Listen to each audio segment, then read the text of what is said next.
I was pleasantly surprised. BlackGirlMarvel. I cried laughing. That was hilarious. Tyler the filmmaker.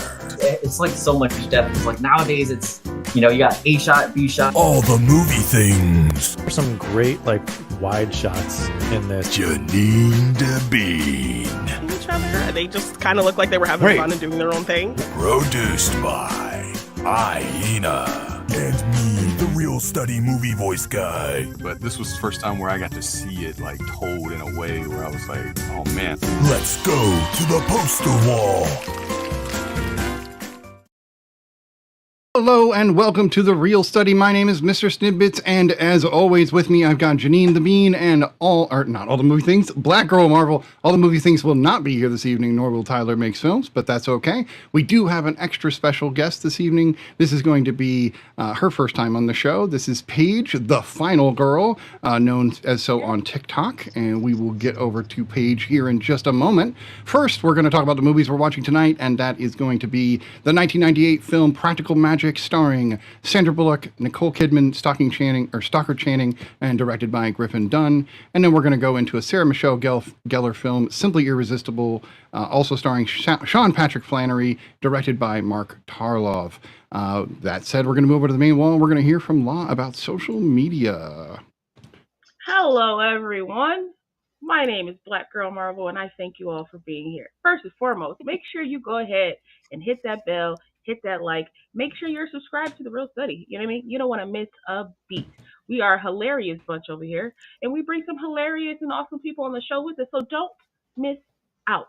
And if you're feeling generous, just follow us on all social media, join our Discord. You can suggest things. We're going to put that on hold for a second, though. We got a lot of suggestions to get through, but we would love it if you guys joined in, had some fun with us, chit-chatted with us. Head over to any podcast platform you listen to, whether that's Anchor or Google or Spotify, Podcast Republic. I'm sure we're on all of them, and make sure you follow us on there too. So just in case you miss us live, you can listen to us in the car, hit us with a 5-star rating if you're ever so generous. I think we're 5 stars, but I'm a little biased. Make sure you follow us all together and individually. We make some great content on our own as well. Back to you, Mr. SniDBitS. I appreciate that, Lala. Good to see you back as well. Speaking of which, we're going to get into what Lala thought of last week's movies. But before that, we are going to introduce our guest. Paige, you are both a filmmaker and an author and a content creator. And you're doing a great little series on Buffy right now, which I'm following along very closely with. Tell us about your documentary, Fredheads, and just kind of tell us about what you do in general. Yeah, so I am an independent filmmaker, and Fredheads, the documentary right here. It's all about the fandom of A Nightmare on Elm Street, and it was started by my group of friends. We were, traveling around conventions, and we got to hear how this franchise just really impacted everybody, and we thought, there's a story here, because for us, we use these films as survival, and we have learned through the convention scene, community and stuff. So we started filming it in 2017, and it was an amazing adventure for us. And after we premiered it, a lot of the fans have gravitated towards it, and so I'm very appreciative for it. It's been my little baby, my little engine that could, and it's for the fans, by the fans, and it's my little baby, And you can find it on Tubi, correct? Isn't that correct? Yes, you can watch it on Tubi for free. You could also purchase a digital copy of it, and you can purchase a physical copy of it on Amazon. Awesome. Yeah, we like physical media. Well, yes, I agree. Especially these days. I did get a chance to watch it myself. It is a really great documentary, and it reminded me of how I was also too young to watch that movie when I did. But hey, that's beside the point. You also have a book, Lessons in Love, that you wrote. You want to tell us about that? Yeah. So it started with one of my best friends, Anthony. He is a writer and he's an author. And he told me one day, a few years ago, why aren't you writing anymore? And I was like, I don't know. Nobody's going to be interested in reading what I'm writing. And my husband and I then were watching Sex and the City. And he's like, you kind of talk like Carrie Bradshaw a little bit, because I was introducing the show to him. And I was like, I didn't know if I should take that as like an insult or a compliment. After like watching the show now as an adult, I'm like, and he's like, no, just the way that like you write, and just kind of the way that like you tell stories and talk about your life. And he's like, why aren't you writing anymore? And I was like, all right, you're now the second person in my life to say this. Mm-hmm. And so I asked him, I said, how would you feel if I wrote, our story, like how it took me to get to you? And he's like, I don't care. He's like, all roads that lead to me, that's the point, right? And he's like, if our story can help other people, if your story can help other people, then that's great. And so I started writing it, and I would write it on like lives on my TikTok, and like a lot of people in our community and like the horror community and stuff would like join in, and it felt like probably the most like cathartic experience I think I've ever had. And in the middle of writing it, my grandmother, who helped co-raise me, she passed away suddenly, unexpectedly. And it flipped for me. So writing it became this like therapeutic experience for me. And really like the community that we have like all built up is what like pushed me to finish it. And so I finished it, I self-published it, I self-released it. And you can get it on Amazon. It's this cute little book right here. And so it's just kind of like a journey through life. It's a memoir. It shares my lessons that I've learned through relationships, and relationships with my friends and family, and dating, and kind of the lessons that I've learned, and all the ups and downs, and all the fun and scary things in between. And then I end it with me turning 40, which was like the biggest, scariest thing for me. And then I turned 40 and realized that it's like not so scary. And I just felt like that was like the perfect way. I was like, I'm 40 and here it is. I have so much that I can share now. And so, yeah, that's my other little baby. I love it. That's great.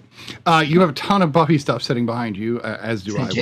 We're both sitting with too much behind us, as far as Buffy stuff. You're doing a series on TikTok covering the entire series. Is that correct? Yes. Yeah. I am. So the Buffy Talk community is absolutely amazing. I joined TikTok about 4.5-ish years ago, and I like everybody else joined in the pandemic and was like bored out of my mind. And I didn't really feel like I had a voice for a long time on there. I do like political, like rage baiting here and there. And I found myself getting like really angry. And I took a break. I took like 3 months off of TikTok. And in that 3 months, I saw who unfortunately has passed away, but who became a good friend of mine, Andrew Horror. He was posting on there, and I just fell in love with like what he was doing. And there were a couple other people too, there was like, Horror Chronicles and stuff like that. And I just loved that like they were doing the things that they loved and talking about the things that they loved. And I was like, I can do that. Like I can pick up the phone and put it in front of my face. And like, this is what I want to talk about. And so I talk about like A Nightmare on Elm Street on there because I'm a Fred head, and I talk about films. I talk about Simply Irresistible a lot. And then I was like, I'm going to start talking about Buffy because like I feel like I'm really knowledgeable in it. I love Buffy. You are. And so I still didn't really take content creation seriously. And he's gonna, I don't care. I'm giving him a shout out. My friend Chuck the movie guy, he has been one of the most like inspirational people for me this past year. Like watching him grow, putting in like the dedication and everything that he has put in, I've been like, you know what? I'm gonna do this. I'm gonna put in the dedication, and I'm gonna shift, and I'm gonna shift my content. And I made an active decision to start talking about Buffy, and I wanted to break down the series kind of in a way that I wasn't seeing on Buffy Talk. I like seeing people's reaction to watching it the first time. I like the different podcasts that are on there, like Prophecy Girl. I love like them like breaking it down in a way. But I wanted to truly break it down like if I was watching it, like if I was like somebody who I would want something that I would want to watch too. And so I was like, I'm going to do this, and I'm going to see if the community likes it. And I mean, I think people are kind of liking it, and We so like it. I'm having fun with it, and I'm loving the feedback, and I'm loving the conversations that people are having, and I feel like I'm finding my people. I feel like I'm finding my Scoobies, like Nice. the fellow Scooby squad. I feel like I'm finding, and the horror fandom and the Buffy fandom just go so hand in hand, and Oh, yeah. I'm loving it, and I feel like I'm kind of loving like the effect that like I'm seeing that other people are now like watching it and tagging me, and they're like, I'm watching it, like I'm rewatching it, or I'm watching it for the first time, and it's bringing me so much joy, and so like I feel like I just have to keep going with it, but every now and then I gotta sneak some horror in. Like the other day, I was like, "Did you guys think I'm forgetting about horror?" Because like I know I'm talking a lot about Buffy, but I just love it. I love it so much. So it's so much fun. Are you staying in the Buffy world, or is it just Buffy? Like, will you eventually go to Angel? Yeah, so that's the plan. Would you eventually go to the comics, because the comics are pretty dope too? So, oh, cool. That's the plan. That's the plan. So I'm gonna watch Angel. I've only seen Angel all the way through one time, and that was during the first airing. And I've watched the first and second season like a bunch because because I love Cordelia. She's my favorite character, and so like I rewatch those often. But when I get to season 4 on my rewatch and my deep dive, baby. I'm gonna start. I know, okay, but I'm gonna start. Yeah. Yeah. So you're gonna do season 8 it. and season 4 intermixed is what or season 7 and season 4 intermixed. Yeah, so I'm gonna start like for sure deep diving Angel when I get there, and then the comic books. I've never read any of the comic books, so by that time I'm gonna read the comic books with the audience and be giving kind of like my first impression ever. Like, yeah, so that's what I'm going to do, is I'm going to do season 8. So I'm going to be like, here's my thoughts. For those that need to find it, look for this if you want to read along with Paige, is what I'm saying. Yeah, that's what I got to find that too. Right. Your brain is about to go crazy, right? Is it? That first comic is, I don't even own it, but I read it in a way that I won't say how I read it. I want to, but it was crazy. I really want to throw a spoiler. I don't want to, but I kind of want to throw a spoiler just because it's so. I don't care. Spoil it. It's been out there for. You're good. Everybody's good for the spoiler. Well, for me. All right. So, poor Donnie. She doesn't really ever get much attention, but in season 8, she gets a little attention as being larger than life. She's enormous. As you can see, that's Buffy right there, and this is Dawn. So it gets wild. It gets really wild. They go international, if you will. It becomes an international story. Throughout the series. Dawn gets played with the entire series. Really? That's the small thing that happened to her compared to what happens to her a little later. That's why I thought it's really early, so I was like, this is a small little early spoiler. So I still need to watch Angel. I just watched the series for the first time like in the last year. So I don't know why I didn't watch it, because I was a WB girly. Like Dawson's Creek is my favorite show. I was in the little mix of it. So I don't know why I just never. I want to hear what y'all got. And I love the movie, so I just don't know why I never okay, so you gotta watch Angel. We're going down the Buffy route here. So I need to hear what both of you have to say about like Angel, because I've watched it a bajillion times. Buffy a bajillion times. Right. And like, I'm loving the commentary with Buffy. How have we not done Buffy content? Ma, I love it. You and I should have already gone down this road 100 times by now. I mean, we still can, man, but I don't think we ever. It came up. I don't think that came up. So this is organic still, the way it always does. Yeah. Okay, I got you. Since we're on this track and the movie was brought up, and of course the original film being the really campy Donald Sutherland film, and I'm only referencing the good actor in the film, him and Paul Rubens, Rutger Hauer. I'm not going to mention anybody else. Which his documentary's coming out. Did you guys see Paul Rubens' documentary's coming out? I heard, and I want to see it. So good. So there is an issue in this omnibus, or you can find the issues of Buffy, called Viva Lost Buffy. This is actually the story that connects the movie to the series. Nice. So is it this one? I think it might be this one right behind me. I can't zoom in. It might be. I can't quite tell. But yeah, there's one episode where it's her leaving, like she runs away from her old town before she then goes back home with her mom and they go to Sunnydale. And it's what her and Pike do while dealing with that. And it also explains why Pike isn't in the show. So, yeah, I'm a Buffy head. So that said, I did want to check in with Janine. How you doing? I didn't even say hi. I feel totally bad. Hello. I'm doing. I'm good. I'm chugging along. Right. You're also wearing the Freddy. Yes, in honor of motif. our guest, I had to display some Freddy garb for my girl. Right. So very excited that she's here talking these witchy movies. Because as soon as we kind of decided what we were doing, I'm like, Paige talks about these movies all the time. We have to Seems natural, right? Love it. Lala. I was like, all right, instantly. Like, yes. Right?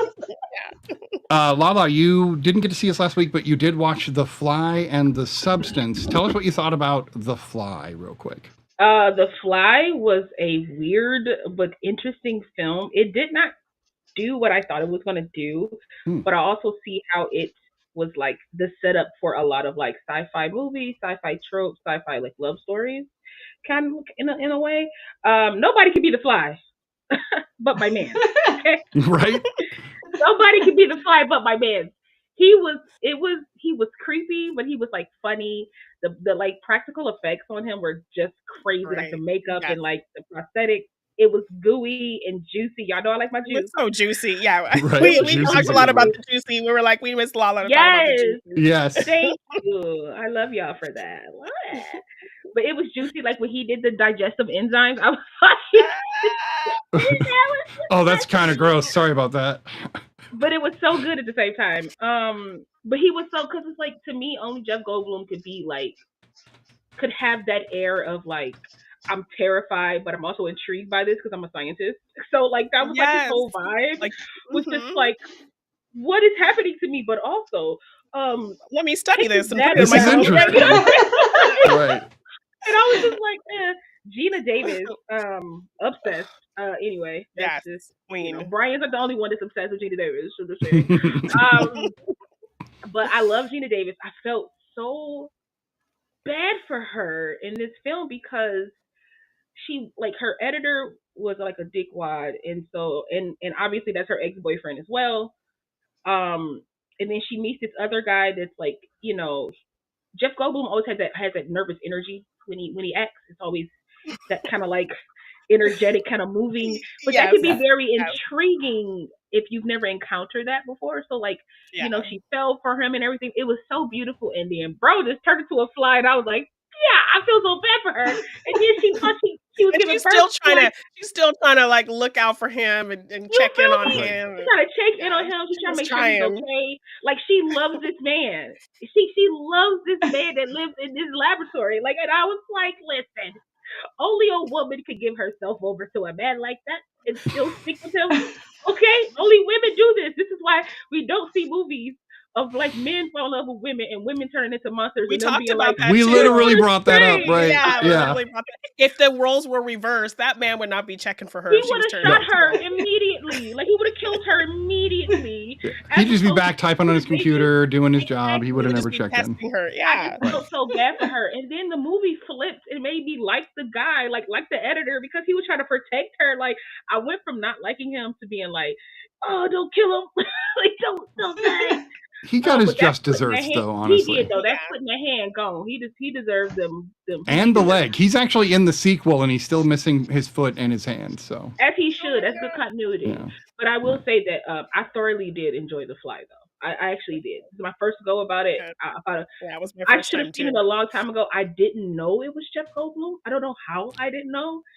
I don't know. My brain thought it was somebody. I didn't know it was Jeff Goldblum. So that was already like tops for me. Gina Davis is amazing, and I just thought it went about really well, because these movies always show that computers either are stupid enough to like not evolve, like take things literally, or they're so smart that they still kill humanity. So it's just it's just very interesting to watch. I like that you brought that up. So like, this is the antithesis of Hal, right? This computer's just a literal, like, I take it as it is, while Hal's like, hey, I'm going to interpret some things. Hal is like, what'd you say? Okay, right. I'm sure you missed it, so I'm going to go this way.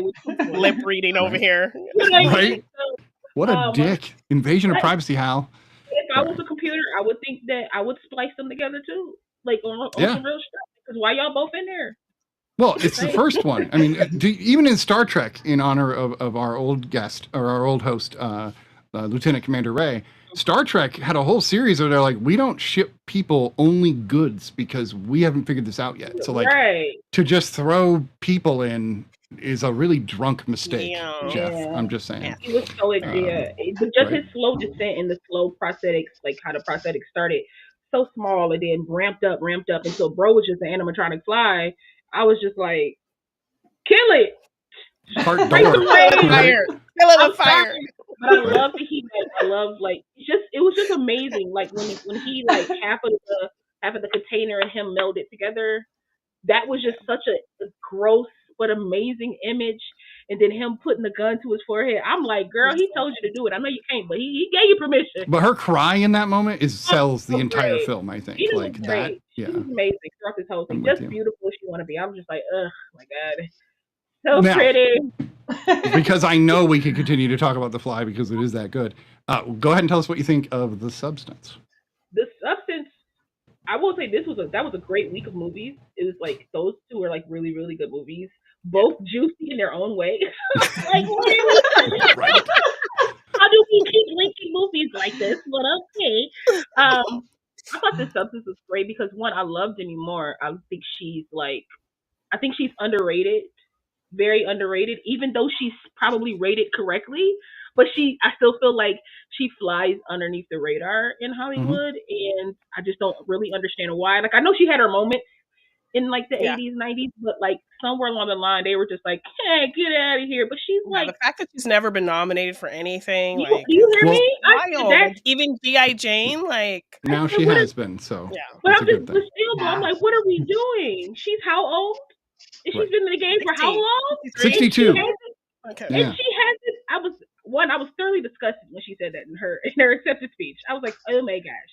But I do notice in Hollywood, as I digress, I do notice in Hollywood that older women, when they're younger in Hollywood, they do get the praise, but they get the real praise when they hit like 60, when they hit like in their 50s and their 60s, and they start doing these movies that like, how could this 50 or 60-year-old do this movie? But you got Robert Downey Jr. playing a billionaire, but whatever. Anyway, The Substance was look at Pam Anderson right now.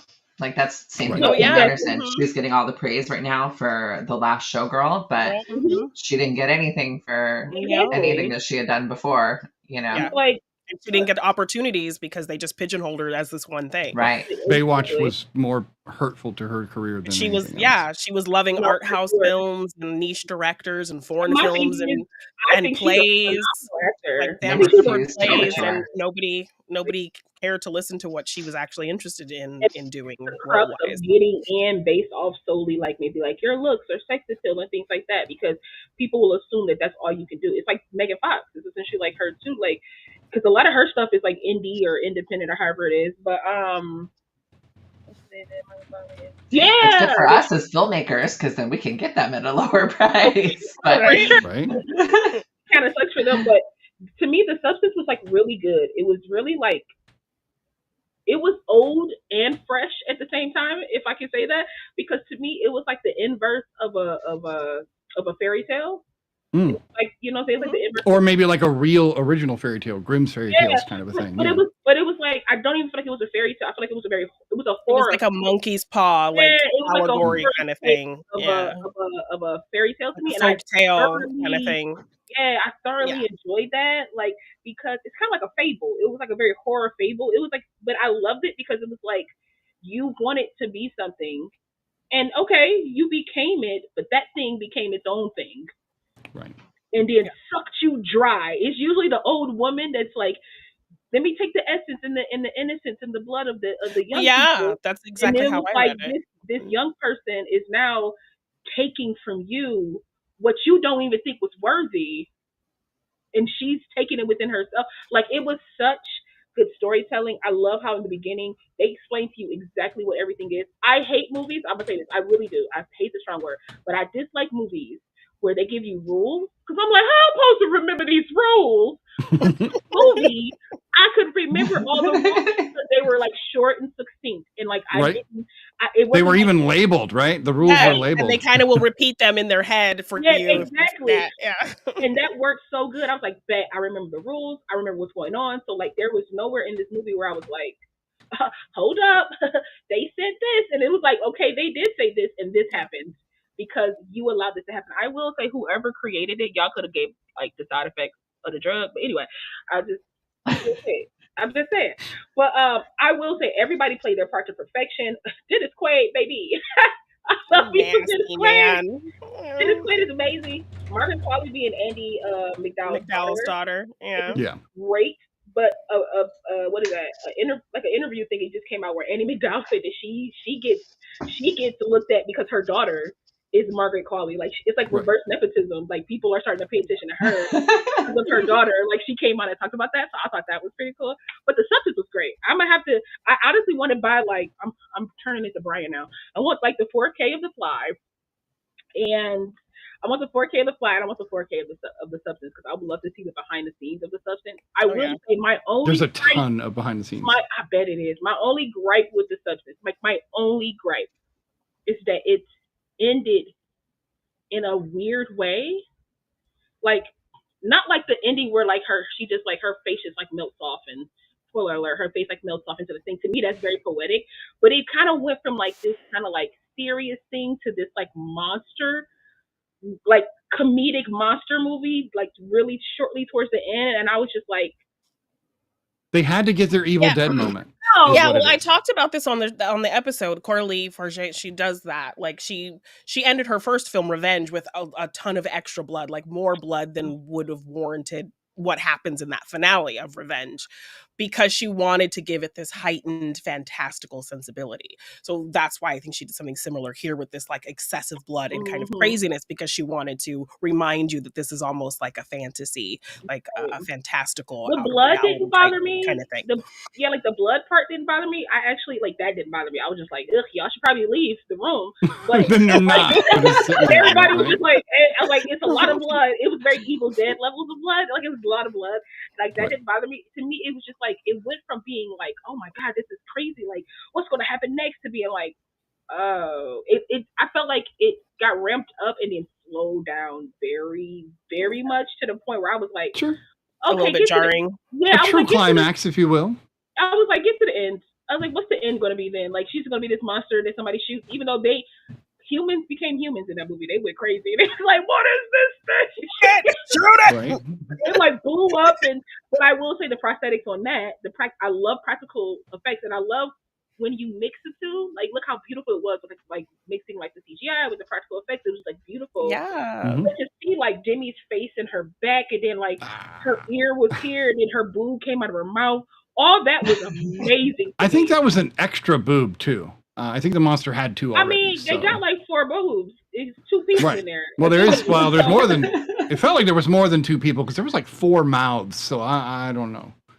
Maybe it's different mouths or different times, or however it is. But I thoroughly enjoyed the substance, and I think the concept was a beautiful concept. Such a cool way to illustrate that. Yeah. Yes, and it said a lot without being like, okay, we get it. Hollywood is mean to, like, older women. Yeah. We get it. Like, I didn't feel like that. I was like, this is a straight commentary on how the world, as well as, like, the surrounding, like, you know, theater and Hollywood and whatever, look at women and make them look within themselves when they feel like they're past their prime.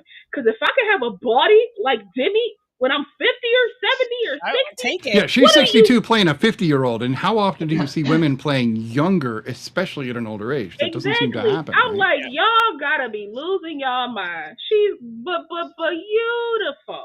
Right. Yeah. But I digress. Go ahead. That's why Fred is a great character, because he actually sees her beauty at her age and is, like, accepting her. He's a little weird. That broke my heart, but I'm also happy that she never went to that dinner. I will, because she was just using him to, because she was using him to make her feel better. Like, this, and that's why I like that too. It was a sliver of what her life could be if she could have just accepted herself. Because this person thinks you're the most beautiful thing in the world, but you want it from outside, as opposed to somebody that knew you before all of this, or at least knew of you before all of this. Like, it's thick with, like, just, you can So many dive deep into themes this. and yeah. It was so good. We could do a whole episode on just that movie Yeah. because there's enough there. We do have some Reel Roundup we want to get to, so let's move over to that. Janine, you haven't gotten much floor time, so let's start with you. You got to see Back in Action, and I assume this is not a remake of the older Back in Action. Am I right? No, I believe it's Back in Action for these two actors, Jamie and Cameron. You know, she's been out of the game for a while. When she got married and had kids, she decided to kind of leave the spotlight. Jamie Foxx obviously had a huge medical thing, and so this is kind of his big comeback to acting. And I like the both of them a lot, and they obviously have, you know, starred in movies together before. So I was kind of excited for this one.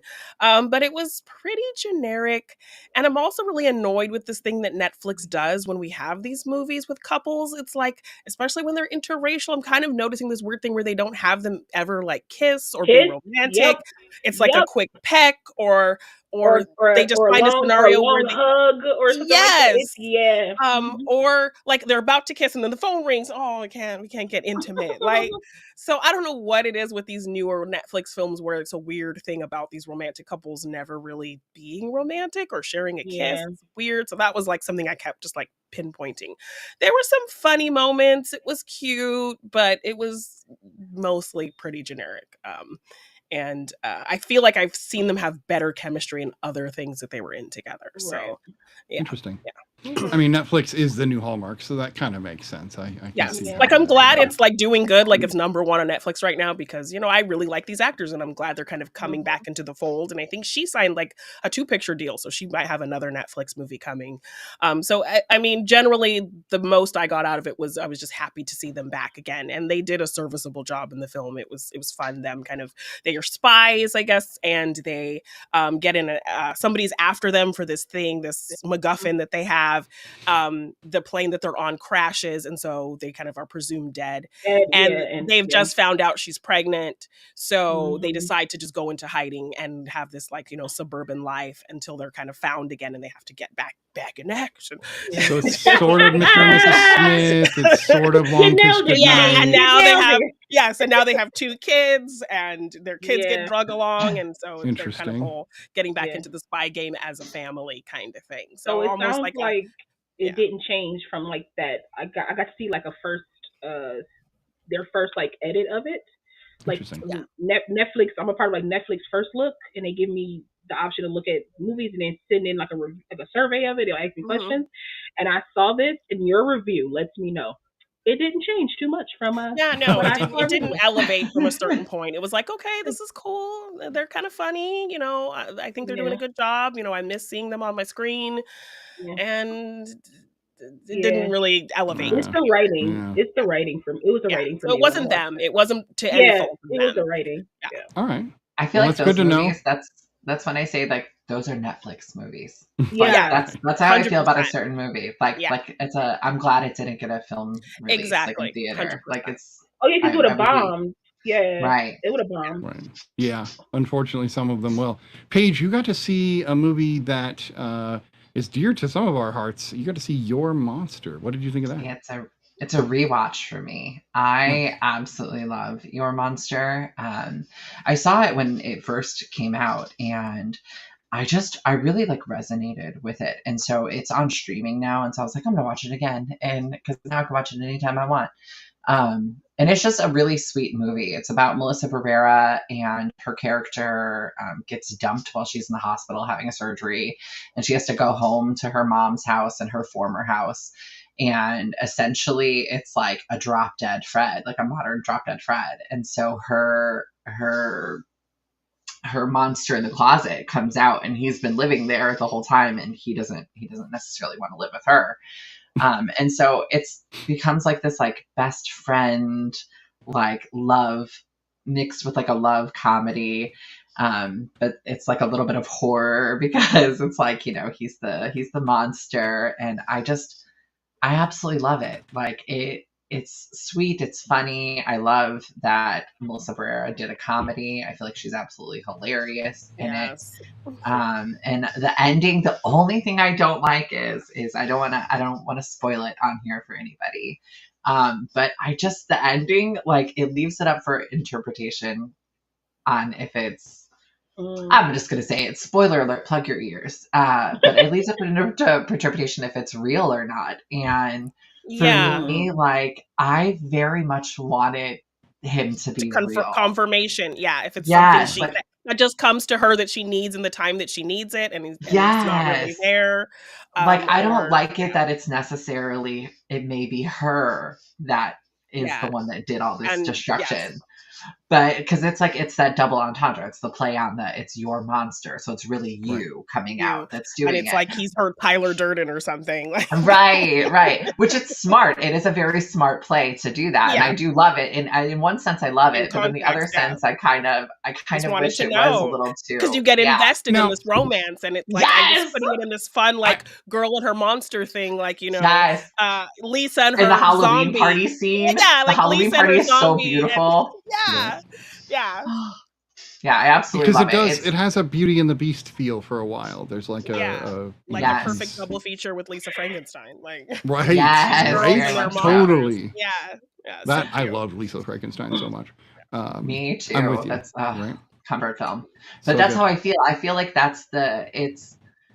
because I love those interjecting shots of it showing them like the bonding and all of it, stuff like that. And at the end, I almost am like, I don't want it to not be real. Like please can it be real? And so in my head canon, I'm like, no, he just disappears. I mean, you get to decide that. That's what I like about ambiguous endings is the viewer gets to pick. So that's why I love them. There are people who are like, I hate movies if they don't tell me exactly how to feel. And I'm like, well. Like, that's the whole point of watching a movie, I feel like, is to create thought and provoke a thought. It's what art is. That's why film is art. Yeah, how you take it in. Yeah. I agree. And that's why we discuss it, because everybody has a different opinion, Right. Hence the existence of the Real Study. I did get to see a movie this week. Well, I've been watching as many movies as I possibly can get in this year. I've fallen a little behind this week, but I think everybody can forgive me a little bit for that. I did get to see the Apple Plus original Argyle. And I've been avoiding that one. So because it got so much hate, I was like, okay, I got to give this a shot. I like all the actors. I love Sam Rockwell. Let me see how this goes. And as the movie started to unfold, I was like, maybe I see why people hated this movie, because it advertised itself as this spy thriller, but it's really about a writer writing spy thrillers. And then you get further into the movie, and then you're like, no, it's not about that. Okay. There's an extra layer in there. There's another. Well, there's more than that even, and that's where I don't. For me, it started to go, what the flip are you guys like this? This movie right here. This movie falls apart so fast, and is so. It's trying to be tongue-in-cheek and over the top, and it doesn't know how to be. It literally keeps this serious tone all the time, and because they put actors who are known for being over the top, they assume that's going to play off. Sam Jackson, Sam Rockwell are known for being larger-than-life characters. Yeah. But their characters are muted in this, so it doesn't play that way. And then you get this moment where Bryce Dallas Howard, I love her to death. I love her to death, but I think she was not the right actress for this particular role, because she comes off as the mom next door rather than a spy, and it's weird. It doesn't fit for me. Yeah, so you probably need someone who could kind of walk that line, who feels like they could be like a soccer mom, but also kind of veer into, almost like Jamie Lee Curtis in True Lies. Like or Angelina Jolie was a great pick for like Mr. and Mrs. Smith. So like that is the kind of actress I think would have done well. She does really good when she's playing the like, I write books part. But after that, I tapped out. There's even a moment where they're like dance choreography fighting, and there's like smoke of like 20 different colors, and they're singing a bit to each other. You did say Sam Rockwell was in it, right? But not. This is not Sam Rockwell dancing. This is not Sam Rockwell. This is not the like foot thing. Like there's no charm from him at all in that way. It's none of that, right? It doesn't feel like any of that. He feels muted, which is weird. He needs some Zaphod Beeblebrox. He needs some Charlie's Angel action to bring that out, and they didn't. They toned him down for visuals, which is really terrible. There's even a moment. So I am going to throw. It's not really a spoiler, but there's a moment where the characters are fighting the bad guys, and they wink at the camera, and so she winks at the camera, then Sam Rockwell winks at the camera, and with a little like glow in the eye, and then the fucking cat winks at the camera, and I was like, so you guys really were trying to go, the cat in the backpack. who's I don't remember what his name was. Doesn't matter. But he winks at the camera, and I was like, so you guys tried tongue in cheek without setting up for it. That's not a good idea. So I would honestly just avoid this movie. Honestly, your review makes me want to watch it even more. A little bit. A little bit. I love that. I don't know. Morbid curiosity. Same. Already, because like I already like just like you, I saw these actors. I don't have Apple Plus, but I have other ways. But like I saw these actors. I was like, okay, I pretty much every actor in here, even Dua Lipa, I like her as a singer, and I've seen her do little things, so I don't have a problem. She's barely in it. Don't get excited. Oh, I'm not. If she ain't singing a song, I don't really care. But and then no, she's fine in it. She's not bad in it. But she's a decent actor. She's barely in it. But I liked all those actors. I'm like, let me watch this, and it just kind of like flew past me. But your immaculate review just it lights a fire within me. Okay. And I really want to see. I want to see the travesty. Like I want to see. Well, okay. So I just want to warn people: if you're watching this movie, yes. If you're watching this movie for Henry Cavill, don't. That's hilarious. He's barely in it. He's barely in it, and yet he's literally made as the main character. Yeah. So the cat's great, and there are some great moments in the film. Maybe Sam Jack. Well, other than that, I don't know. Sam Jackson's. I would say he's fine in it. Like there's nothing standing out about his performance, but he does what he does. But he does a good job. So, Bryan Cranston is in it. He does a great job, and then Catherine O'Hara's in it, and she of course does a great job. So like there are peaks within like talent. You're and really moments, selling us on it right now. I know, right? Otherwise, it is garbage. Like it literally is forgettable. We're all gonna go watch this. Watch Money. Hey, Apple, if you make money off of this movie, Real Study needs a kickback. So just keep that in mind. Lala, is there a travesty? Like, is there? It's terrible. It really. I didn't even know Catherine O'Hara was in it. That's why I was like, oh, you're really selling me on it right now. Like, there are more people than that. Even those are just the main ones. So Lala, you got to see Sing Sing. Is that correct? Yes. So tell us about Sing Sing. I'll make this quick because we do have 2 movies to review. So Sing Sing was amazing. Okay, so it's like it's listed as like a prison drama film, and it's based on like the real life arts program. It's like rehabilitation through the arts, and an inmate created it to like one just give them something to do while they're here, and it eventually turned into like this fun thing where like the guys go and they kind of like express themselves in ways they never have. It also turns into like a therapy thing essentially. And so this movie stars Coleman Domingo, and his character is the character that started the program. And so he kind of runs it. He's also an actor within it, but he's also fighting his own battle to get released. He's been fighting appeal after appeal after appeal and being denied. And this place is like his solace. And so one inmate, they needed like one more inmate to like join. This one inmate is like he's kind of like a human MacGuffin, because it's like the movie doesn't move without him. It doesn't like it starts, but it doesn't really go anywhere without him. They need him to kind of like, keep it going further. And it's an amazing story. It's like a beautiful, amazing story. Coleman Domingo gave an amazing performance.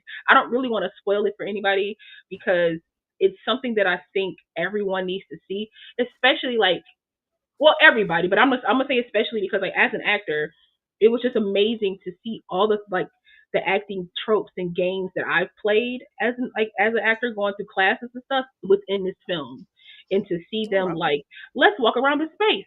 Okay, now you're a tree moving in the wind, and like those things are real, and like to see them kind of like get immersed because they'll bring in a guy that kind of like facilitates and helps. And the bigger story is literally like these men coming together to create something as a unit, like removing their ego, removing their pride, removing who they used to be to step into something new. And one of the coolest things about this film is that outside of Coleman Domingo, like move him out the way, many of the people in the film are real life inmates, right? Incarcerated men. Yeah. And even some of the actors like that are in the forefront are former incarcerated men who came, who have turned into actors or activists and came back and did this film. So like the names at the bottom, like Clarence Macklin. There was another guy, and I think Sean Sanhose. I think him also. Those two are actually used to be inmates in jail. So like, and at the end of the film, they show you every inmate that was in the movie. And by like shows you their name and the name that they go by in prison, and then at the end of the film, they show you real life clips of the plays that they've put on through this program. Wow. It's a beautiful film. I implore everybody to go see it because it's like a story of perseverance. Because sometimes you can give all the like the praise and the pump up and all the good like vibes to a person, and then you have none left for yourself. And this film showed that like the same drive you give to other people, the same encouragement you give to other people, you can't let that falter and break within yourself. And there's moments where Coleman is the positive one, but then some stuff happens where he no longer is, and everybody has to rally around him like he's rallied around everybody else. And it was just a beautiful story. I go see it, y'all, in theater. Go see it. I love it. All right. So we do have two movies that we did bring Paige on to the show for, besides just, plugging all the awesome content that she does. No, but I'm loving these like other films that you guys are talking about too. I'm like, yeah, we try to stay relevant, but also discuss what we want. So I'm excited. I'm gonna. Paige is over there like limited release. So it's okay, what else? Okay, she's like, okay. Making a little playlist. Yes. And we try to do this. This was actually Brian's idea about, I don't know, like a year and a half ago. We used to just go straight into some news and then right into our movies. But he was like, hey, I've been watching stuff in the theater. Can we talk about that? And we're like, yeah, we'll make a segment for it. So it works. And it breaks it up a little bit. So I love it. So the first one we're going to talk about tonight is Practical Magic. This is a 1998 film starring Sandra Bullock and Nicole Kidman. And, of course, many others. But they are the sisters of... generational sisters of both a redhead and a brunette that are descended from a witch who basically decided to curse herself because she had such a broken heart from her love die. Was it that he died or that she could never love? I forget about that. He left her. He left her. That's right. Yeah. She was essentially having an affair with this man, and she got pregnant. And when she told him, he was like, "Deuces, I'm about like the Scarlet Curse." Right. And, so and then starts the curse, right? She started a spell that essentially was like, "Hey, let me protect myself and my future women from any hurt." But her grief turned it into a curse that killed any man that loved her. Like loved the Owens woman. So that's essentially what it was. Yeah. So everybody's seen it. Oh yeah. We're literally breaking down the billion times. I had to ask, we always like to check. So now we need to find out who's seen it the least number of times, because that might be who goes first. I'll go last. I'm at like 100 or so. I don't know if you guys are about the same. I don't know how many times I've seen it. Yeah. I watch it every I had it on VHS. I had it on DVD. Mm-hmm. I have it on DVD. Yeah. I now have it on digital. Yeah. Is it on Blu-ray? Okay. My husband buys all the physical media, so if it's on Blu-ray, I'm sure we have it on Blu-ray. I'm almost certain it's on Blu-ray. So why don't we start with our guest then? So Paige, tell us what you thought of it, if you can remember the first time, and then what you think of it now, and kind of give us your thoughts on Practical Magic. What I thought of it. I love it. The first time I saw it, I was like 13 years old, and one of the things that I don't really talk about a whole lot is that I am a generational witch. So I was raised in the craft. My mother, she's an astrologist and a palm reader, and a lot of the women in my family were very raised in that type of environment. And so when I first saw it, like I just instantly fell in love with it and connected to it, because I feel like that it's very like indicative to like how kind of like my family is. Like the women in the family kind of raise everybody. So like I was raised by like my grandmother. So my grandmother was kind of kooky, like the, Stucker Channing and, the other, like just like the aunts, like my grandma was kind of like that. And I just felt like it was a very true, accurate representation of witches, essentially, even right down to, you know, Sally and Jillian not really even looking alike, because in a lot of lore, in a lot of witch lore, sisters don't genuinely look alike. One is taller, one is shorter, one has dark hair, one has light hair. And so I just really connected with it. And then I just love that there's that fun love aspect of it. I love that it's about breaking that curse for them and that sisterly bond. And, you know, I love, my favorite scene is when she's like, it's like your blood, my blood, it's our blood. And it like that breaks the bond, because she's just like, I can't lose you. Like, it's such an emotional film. And I rewatch it often. I rewatch it many times, multiple times throughout the year. It's a major comfort movie for me. It's in my top 10 favorite films of all time. So I'm like, I love it. Yeah. I love it. Why don't we go, Janine? What do you think of Practical Magic? Yeah, I absolutely love this movie. I love that it grounds the magic in reality. Like, there feels like people like this exist in terms of like they talk about different like natural substances that they can use, and so everything feels very and like how they kind of mix things, like when the girls find that spell to make the syrup and all these things. It feels all very grounded. Even Sally's job, that's all magic. Like all her stuff that she makes for her shop. So I love how grounded it feels. I'm absolutely obsessed with the soundtrack. Like No One Everywhere was on every burn CD I made after I saw this movie. Should we just say Stevie Nicks is not in the sequel? If she is not in the sequel, she better be. Yes, come on. Yes, I just need her to be like one of the aunt's friends or something like that. Like, I just need her to be in from out of town or something. Exactly. Yeah, you just need me for a second or something. I mean, I also loved kind of the discrimination story that's in there. Obviously, I can, resonate with that to some degree, right? I think the story was really smart. This curse, the lore of it, Sally, how her character kind of tries to distance herself from it. It was reminding me of like more kind of deeper, I guess, films like Imitation of Life, where we have this white passing girl who like doesn't wants to deny her heritage, deny who she is, just to be normal. Like, her dream is just to be a normal person. And so like I was finding those really interesting themes in this film when I first watched it. Well, like her being in the PTA when they all hate her, like that. And it's just her effort to try to just live a normal life, and it's really kind of heartbreaking that she wants this simple thing. I mean, even the depression she goes through after her husband dies, and she just doesn't want to get out of bed. And I think anyone who's lost anybody can relate to that. So there's so many just little elements that this movie is like light, fun, witchy rom-com, but there's so many deep moments in there that you can really resonate with. I mean, the domestic abuse, there's so much in there that like you might not think about on the surface of this film that's in there. I love the love story. I love kind of the circumstance of him being the one that she dreamed up as a little girl, and all the kind of fun little quirks that she put on this man, and then he actually exists. Like, I always think that is like the cutest thing to bring them together. But yeah, like I've just found so many deep, relatable things in this film, on top of just kind of the fun, quirky, witchy romance stuff. So this film has so many layers, and I love Sandra Bullock. I love, she's a great physical comedian, but she's also very deep and can convey this great vulnerability. Yeah, she's like my favorite actress. So yeah, love this film. And her and Nicole Kidman feel like sisters. Yes, their like chemistry, their on-screen chemistry is just kind of like unmatched. Yes.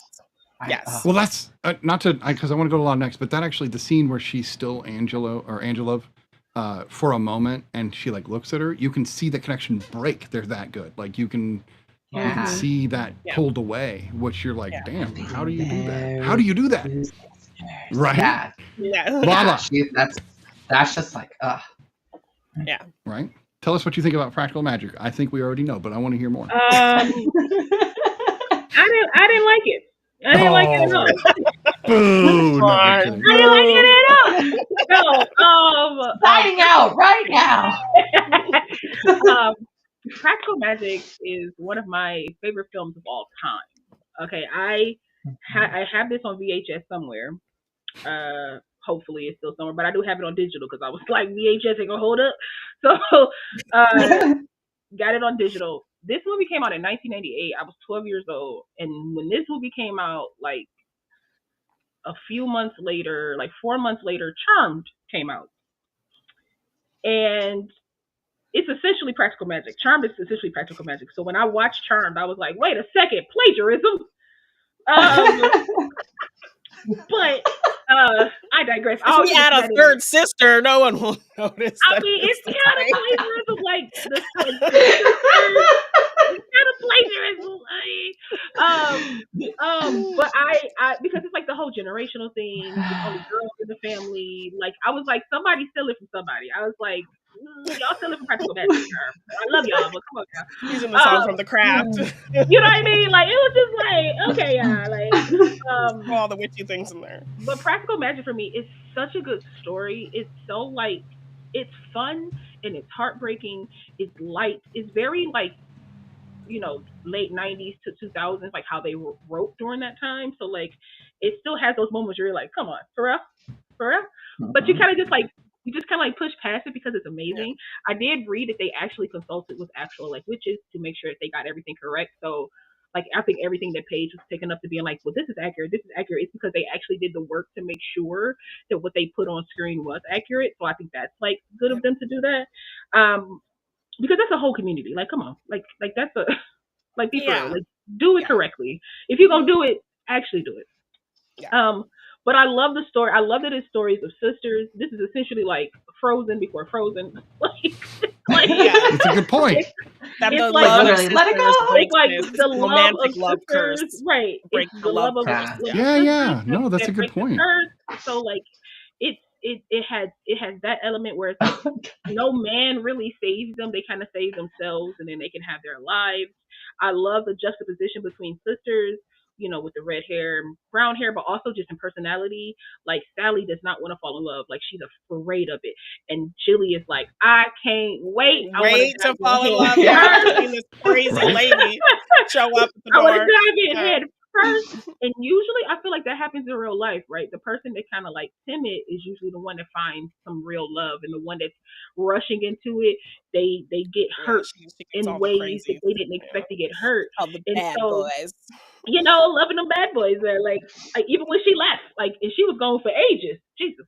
But I just love it. I love how, like, because I could do a dissertation about how these characters are very similar to the Charmed characters, because Sally is Piper with just wanting a normal life, and I want to have my kids and a husband, and like, I don't want to do anything with music with magic. I suppress it, things like that. And Jilly's like the Phoebe, where she's like, magic. Once I figured out what I'm good at, I'm about to go out. I'm about to do these things. So like, it's such a family oriented thing. And like, as a person who grew up in a very Christian household, I do consider myself Christian as well. I had to sneak to watch a lot of these things because they were not allowed in my family. And it got to a point where, because like, you know, it was like magic and things like that. And I was like, that's not what I love that stuff. Sci-fi is my thing. But to me, it was the familial and the sister relationships and the aunt relationships, because I don't have sisters. So I always like see myself drawn to watching sisters on screen in some type of way, because it's just a world that I have never lived in. So it's just, I mean, but then if you add in like magic and dragons, I'm there. Like, it's just magic and dragons, right? That's not just that's Game of Thrones. You know what I'm saying? I'm gonna hop over there soon. But like, it's like when you put all that together, like, I'm a big fan of it. And like Janine said, I love that it's like, it's grounded in the way that it's like, they don't have magic like opposite of Charm. Charm isn't really grounded in their magic. It's very like fantastical. It's very big. It's very like this. And this, if you want. Like, this, like, essentially, and like in this, like, the magic is very like subtle. Like when Jilly, like, and it's practical. It's not like it's practical magic. Practical. Sorry. Shout out to Tyler, because like that's practical. Because like it truly is, because it's like they're not like just creating things out of thin air, Yeah, they're like turning on the blender, or just blowing the candle on, or just like we see her glass mixing the like food. even with snapping the binder shut on somebody's finger. It's always like they manipulate things around them, or like when Kylie pointed her finger and was like, "I hope you get chicken pox." Like she's visibly cursing him. Like even though she's a child and she's not like I think she realizes that's what she's doing, but she still doesn't realize that's what she's doing. Like she's like representing like manifestation. Right. So she's like speaking it into existence and stuff. Yeah. She has this power as a child. So to me, that was because like I was watching it and I was like, because I mean I've seen it a billion times, so I just watched somebody react to it because I was like, I don't really need to watch the whole thing because I just need a refresher. So in watching the reaction, it like dawned on me that the sisters technically have different abilities, which I think was like very cool. Where like Sally is I want to call her like a natural witch, but I don't want to say that. But like she's like a witch that like she creates like it comes easier to her. It's very like innate. It's very within her. It comes easy. She's like, empathic. There you go. So like her ability is very like it's very easy. Whereas Jilly, hers is more in like using like belladonna and creating like potions and things like that. Like so like I just find that very interesting. So I would have always, because it's like they're doing the 2 and it's supposed to come out sometime this year, which I doubt it'll come out this year. Probably come out like next year or something like that. But I hope the daughters come back. Like Evan Rachel Wood is still with us. Like I hope the daughters come back, because I would love to see if they need to have daughters, right?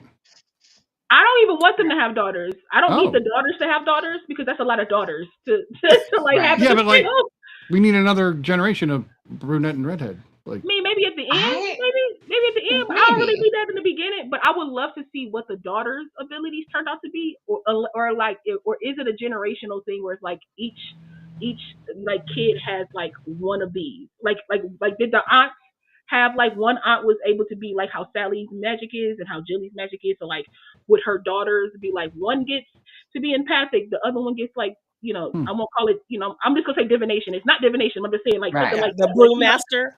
Right. Like, you know what I mean? Like something like I would love the sequel to be that, because the fact that that Kylie can manifest means that like does that mean she can just speak anything? Like, does that mean she can just, you know what I mean? Like, and we never saw anybody else point. The only time we saw somebody point was the aunt in the beginning, when she was like, this person is doing this and this person is doing that, which means she has some type of psychic ability. She can eat a pancake in under a minute. Right. And, you know what I mean? And then they always come together, read from the book and do spells from the book. So they all have like basic spells, stuff. So like, I could talk about this for ages, because that's where my brain usually goes. I write stuff like this, so it's great. But I love practical magic. It's not only funny, but I also love that they tell you everything in the film, like how his star is a talisman, that's how it protected him. Like, it's just like, yeah, and then like, that's part of her spell. His favorite shape is a star. Yeah. I love. Exactly. Okay, I love it. So ahead, I love one. Remind me to talk about the star for a second. But Paige, we didn't tell you this, and I always drop the ball on this. We have a chat that's in the YouTube that you can see people talking. And Larry, creature feature. Okay, perfect. Larry was on TikTok saying hello, but of course you couldn't see it on TikTok, so he is now. I didn't know it was on the TikTok. I'm in the. We're broadcasting everywhere, so wherever we can. I thought it was just broadcasting on YouTube. A little bit of everything. Listen, I know it was on TikTok, guys. Our producer Aida, cause she be killing it. So. Back to practical magic. The star, I love the first time we see his star. They actually zoom in really tight on it, and you don't get to see the edges. It just shows Marshall, and so you don't automatically assume it's a star. They're really doing a good job of hiding that from you. Not that this movie has to do that, but if they had just shoved it down our throat, right, then we'd be like, oh, that's the guy. Yeah. Right. And I like that you don't get that until a little later. There is something beautiful about the romance within this movie, because it's more grounded than a lot of movies where you'd think that the guy she meets and is, he's a cute dude and he's doing a great job. I don't like how he dies, because that truck was not on that road. Okay, I'm sorry.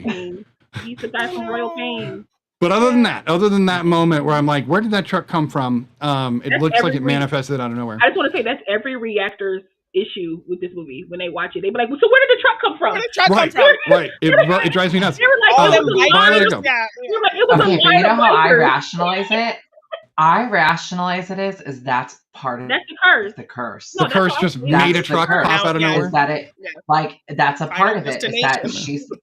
And that's it. It's Yeah, like it's the there's curse. no fighting it. You can't. Right. You Yeah. can't deny it. And Well, that's what's the heartbreaking part about it is that like agreed. you think there's a moment of relief and then Yeah, when all the boom, bikes pass him. So Yes. that's it. the hand truck that he's carrying the apples on, you can actually see how bent up it is, which is a little subtle thing, but it can show you just how hard he got hit by the truck. Yeah. Going on what you said, Paige, though, I like the idea that there were 4 bikes left and the magic just turned them into a truck. Maybe. Because why not? Or 2 bikes, I mean, I think 4 it's wheels. the, I don't but know. I think it's the curse. I really Yeah. think that that's a part of the curse. Is like because No, because even though find the a film way. is like it is Yeah. grounded in like what real magic is, where they're showing like real elements with like Sally being like the herbalist, so having her store and stuff, and then them having the book and using all the things. There still is that element of fantastical magic, bringing somebody back from the dead, and all that type of Yeah. stuff. Flying off a roof, which- you know.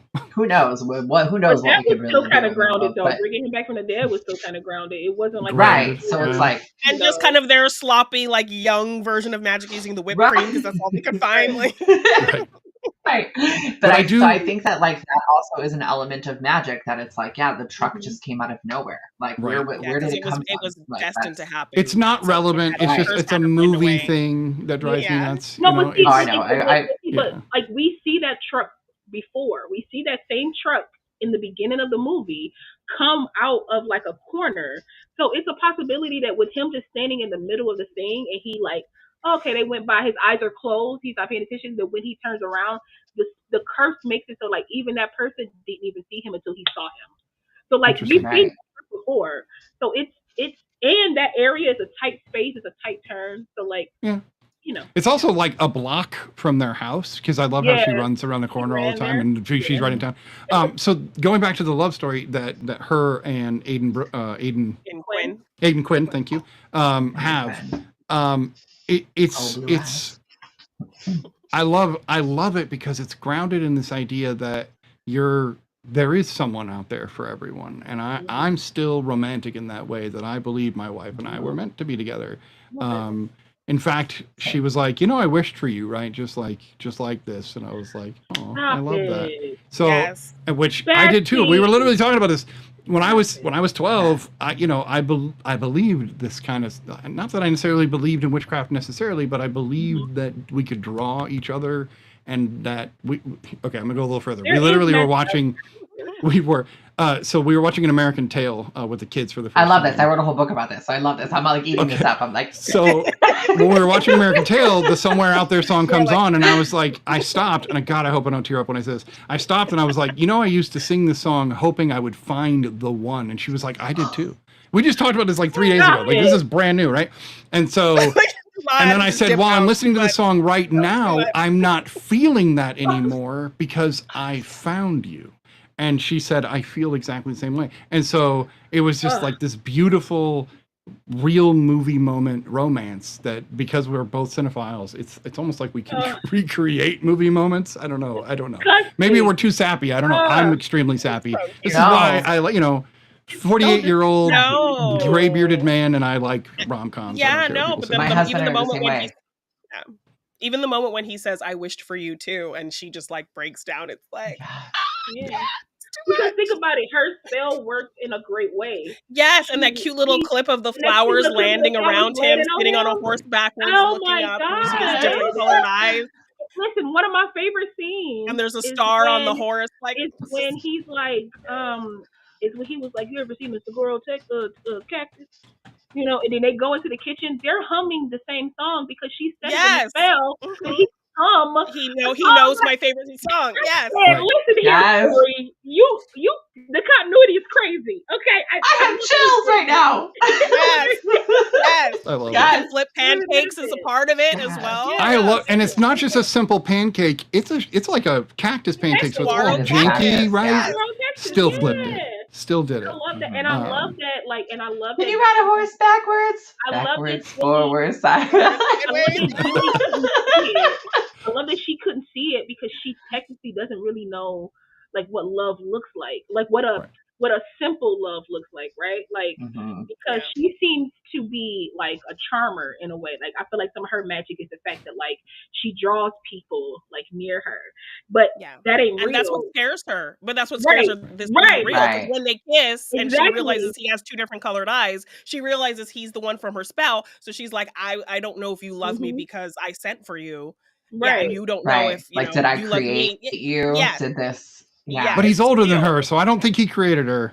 Well, no, but like, she's thinking like, did I create this? Like, did I send for you? Yes, did I send for you? And that's the only reason you're here. Yeah. They kind of look the same age. Like he might be I know, but he was like a child too when that happened. I'm not denying that. I'm saying he was probably like 3-4 years old, but but at the same time, that's an impressionable age, so maybe that spell did kind of build him. Yeah.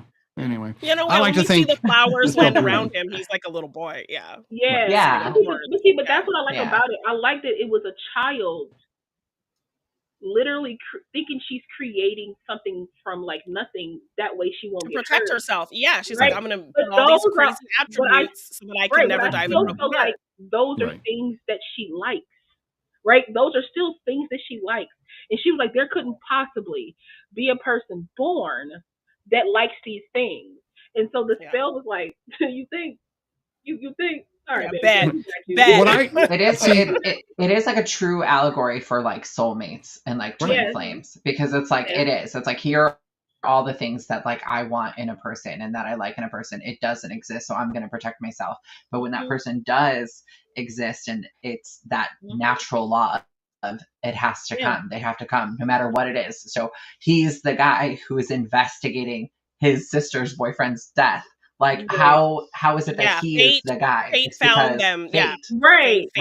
Just like the truck, fate made it happen. Like it was meant to happen the way that it happened. Although the first loss of her first husband is brutal. No, it's like when I mean, that's the digging under the floors. Of her just sat there in the house with all the floorboards just popped up, and her just sat there like like to me. And then she goes to the aunts. Yeah, when she goes to the aunts, it's like the saddest part for me because they finally tell her like the desperation. We cast a spell. I don't care. Yes, we cast a spell. Like y'all interfered in her life in a way that was detrimental. Yeah, because they made her. They set that in motion. They was like set that in motion. To me, that's the scene. Like seeing her friends. It's like a betrayal to her. Are crazy. Yes, like because I was fine. Like you do that for money. You do that for the people around the neighborhood. You get some change. You don't do that to me. Like you don't. You don't put that on me. You know what I mean? And like, and you like they didn't expect her to actually fall in love with him. Yeah. Because think about what if she never did though, right? Like some kids wouldn't exist.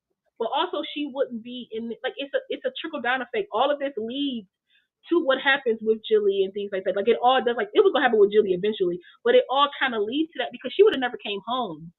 Like she would have never. Like she would have. Like she wouldn't have kids. She would have still been at home. She would have.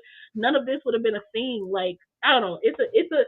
This story is crazy because I think the main curse that Maria did wanted to be broken, and all this got set in motion to be broken. Because you can only break a spell. Well, so it was a spell. I think it was Sally's spell that broke the original spell. It did. Yeah. It was, and I think it was up because like only a spell can break a spell. So like it was up to like another Owens woman to break that spell. Another as powerful Owens woman too, and that's kind of the whole point of Sally is that she's both really the dark-haired women. It's both the dark-haired women that. Yeah. Does that mean the redheads are like the spin-off? They're the spin-off witches, the redheads. Yeah, they're not. Yeah. One of my favorite. I'm excited for the sequel. I am too. One of my favorite things is seeing Jilly at the end dressed up like her aunt in the garden because she needs to sit down and chill. Okay, she needs to take a chill. She needs to chill because think about it. She's been out the house since maybe she was 18. Like she's been out the house. She has not come back. They're easily like in their 30s, so she's been gone for like a decade plus. Like her nieces only know her from like maybe stories, maybe a picture. But I love that they still are so excited to see her and meet her. It's the cutest thing ever. Right. Yeah. And Kylie, you look just like her. Like stop the press. Like y'all should be the besties. Like that's and think about it. Kylie was the one that was like, I can't wait to fall in love, just like Jilly did. So it's like one of those things where it's like. I loved that moment so much because then she recognizes it like slow down. Like, it's such a great moment. Yeah. We do have another movie to talk about, and I want to make sure we have enough time for that, so I do want to move us on. So let's go. We'll start with Janine, so we can do the ratings so Paige can see kind of how we do it, and then we'll get back to you here, Paige, in just a minute. Janine, what do you rate Practical Magic? I have a feeling I know. Yes, so good. The clothes, the music, the story, the acting, everything. It's a 10. It's a 10. It's a 10. It's a 10. Lala? They don't have a number large enough, but 10,000. You feel me? That still ain't big enough, my guy. Infinity, maybe? Infinity plus 1? Infinity plus 1,000? No, wait. Infinity plus infinity? No. Practical Magic is literally like one of my comfort movies. I can watch this anytime. I always find something new. The music is amazing. The acting is great. The fact that she could hear her daughters calling her a mile away, I feel like any mother can do that. Okay. But the fact that she's magical just makes it even better. Like, it's just little things in this. Like, when the phone was ringing and everybody knew it was Chili. It was Jillian. So they all, Midnight Margaritas. We didn't talk about Midnight Margaritas. We didn't even talk about Midnight Margaritas. That's right. I'm literally going to have that in my house whenever I can. And whenever I get my own place, it's going to be Midnight Margaritas. I think that's one of the best scenes in the film. Like, the film itself is great. That's one of it felt like all 4 actresses were actually drunk. We're just drunk and having a good time. It was like the female version of the Jaws scene. Right. Yes, that's a great way to put it. And you can go even deeper into that because that was essentially Angelo's spirit, like, infecting all of them through that alcohol. So, like, right. And the fact that he like, okay, I'm gonna say this on be done. I'm gonna say it right now. It's so good. Because I just thought of something. Because like she Sally asked her like, where does he come from? And he was like she was like Transylvania or something like that, which means he's connected to magic in his own type of way that they don't really explain. Because if he's from Transylvania, that's why he can survive the curse. Oh yeah. That's why he came back as and she talks about how he's stronger than anyone she's ever known. Than anyone. He's so strong. And on top of that too, because that means, and for her to say he's stronger than anyone, that means she loved him. She loved him because she brought him back, just like Sally wanted to bring her husband back. She loved him, and she was actively looking for someone strong enough to beat the curse. Like she says that. Are you saying he's a vampire? Why did I not correlate the Transylvania thing? Well, like I did not correlate him as a vampire cowboy. Is kind of how she like a vampire cowboy. That's how she described him. But and of course, he would have to fight a marshal if he's a vampire cowboy. That makes fucking perfect sense. But think about it. Oh, there's like Western tropes in this movie. I have to rewatch it again. This is ridiculous. Think about what he does. He brands women. He does these things to that's like just little like because they brand people in cults and things like that. Like so like that. Yeah. Along those lines. So like that's why he survived. But anyway, it's a 10, baby. Go ahead. I'm trying to unpack all of this right now. Hosting is out the window. I'm kidding. Here. Right? That was beautiful. You just changed my perspective on it, though. Yeah. You made the movie better. Changed my perspective on the. Yeah. I don't know how you did that. I did not correlate the two together. Because it's like, to me, it's just kind of like a throwaway line. Like it makes it like he's sexy. Like he's from Transylvania. He's like sexy. But it didn't hit me. That that is the correlation that he also could potentially be, because like not like a real vampire sinking his teeth into people, but like a representation of like an energy vampire. And yes, forget that she says that she wants somebody who will be strong enough to beat the curse. What did Hallett say? Hallett said that he killed women up and down the Eastern Seaboard, so he was literally sucking life from women, which is why the curse couldn't kill him because he sucked life from women. Until they came along, tag team. They literally had to banish him. They had to listen. You better do a TikTok on this, or one of the four of us is going to do it. Yeah, no kidding. There are books. I don't know if you guys know that. The books might go further into that. So, you just mind blown to me right now. I love that. It was I think it was a 10 before this, but what do you rate it, Paige? I mean, I'm gonna rate it a 13. That's nice. Solid number. A good witchy number. I mean, right. Like, I'm mind blown sitting here. So yes, it's top 10 favorite films of all time. I can't say anything else that anybody else hasn't said, and I'm sitting here mind blown. I'm gonna go upstairs and watch it again, and I just watched it yesterday. Right. Like, I'm at least gonna go watch that scene again. At least. Yeah. I'm gonna watch the whole thing. I'm gonna watch the whole. Right. I myself, I'm thinking like maybe like a 3 or 4. Okay, I won't do that. I know you're lying. It is one of my favorite rom-coms. She left. It is one of my favorite rom-coms because of the fact that it's a dramedy. It does give you a lot more than just your typical rom-com would. And I think, like you said about Sandy B, Janine, she can bring all elements. And to me, she carries this film in a lot of ways because she is the main character. And I do adore her just like you do. She's one of my all-time favorites. So yeah, 10, absolutely. This is only the 6th film to ever be rated a full 10 on the panel in the 4 years we've been on the air. So that says something. All right, let's move on to the next film. A little less magic, but still a magical rom-com. We are going to be doing Simply Irresistible, starring Sarah Michelle Gellar and Sean Patrick Flannery, 2 actors with 3 names, which is not everybody. And we are going to start. Let's actually wait. Has anybody not seen Simply Irresistible? Lala. Okay. Lala, what did you think of Simply Irresistible? Oh, no. I'm sorry to be this person. I kind of didn't like it. That's okay. It gave me like what's that movie? It gave me She's All That vibes in a way. Okay. Simply because of like it's a 90s film, how it was filmed, like dialogue, music. Sometimes I felt the music was misplaced. Like when she apologized to everybody in her restaurant and was like, "I'm so sorry. Like this is, I just can't make this work." Like, she's like her, her mom. Like she felt bad about it, and she went outside and she cried up against the building. That music sounded like it was about like somebody murdered somebody. I was like, that's the wrong music. I was like, that's the wrong music for this scene. I was like, that does not fit, but I'm not gonna let that sway me.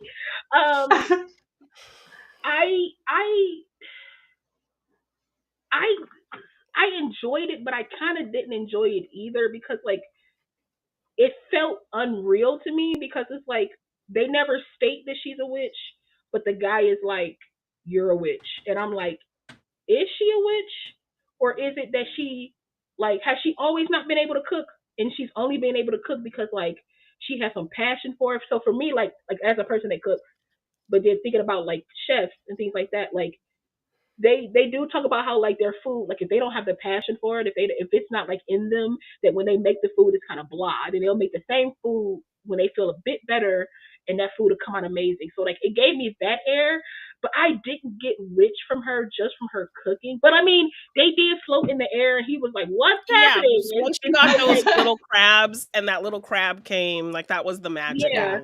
Thing and that kind of imparted these powers on her. I just felt like with the 90s writing, if they would have just, I don't know, added one thing about maybe her mama being a witch or something, maybe that would have connected it for me. I didn't quite, I was very like, it felt like they didn't really know what to want to outright say it.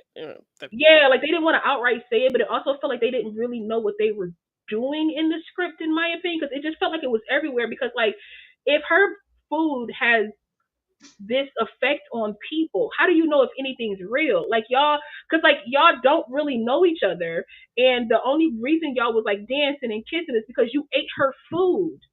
And then the moment he didn't eat her food, he's like, "You're a witch. What did you do to me? This is terrible. You're a maniac." And then she's like, "But I love him." And then like he's like, "Oh, her food makes other people happy. So you know what? I love you too. Like it's cool.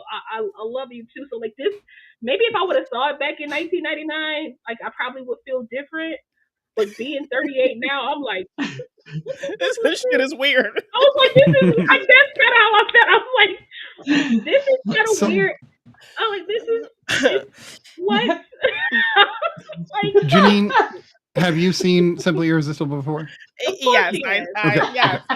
I'm a millennial girly, so this was on the films I saw when it was out, when it came out. Well, this was one of two Sarah Michelle Gellar films from the year. So we had this, and then she had Cruel Intentions, which came out, which is like the opposite role, right? Obsessed right? with Cruel Intentions. I love Cruel Well, if you take Sarah Michelle from that year, you've got season 3 of Buffy, you've got Cruel Intentions, and you've got this. And if you look at her in all three, completely different characters and completely different and that's what sells this movie for me. Like, this movie is weird. But